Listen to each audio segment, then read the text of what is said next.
So when I was scrolling through my Twitter's timeline, I found this really good wisdom and uh, quote that is written in English by an Indonesian. When I go to the comment section, all the comments are pretty much the same. They were all discussing about the topic and the quote itself, except for this one comment that just pointed out how she used the wrong grammar.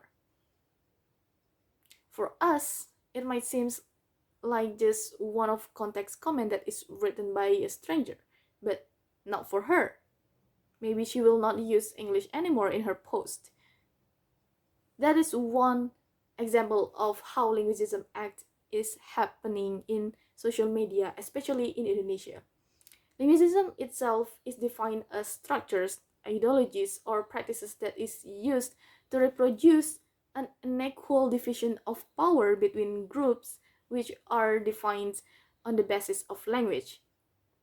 There are three types of application of linguicism. The first one is which language one use. The second one is how the language is used by someone.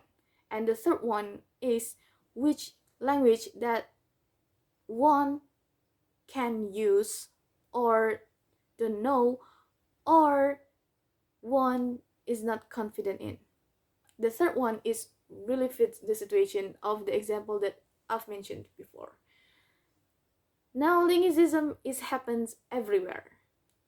Most of them happens in education environment where the system itself can suggest the linguicism ideology. But however, as along the example that I've mentioned before, I focused the investigation on Linguicism Act that happened in social media. Many people think that Linguicism Act just kind of mocking and insulting the linguistic minority, but it is not just all of that. There is way more ways of linguicism is used to control the power that the dominant or the majority groups hold over the minority.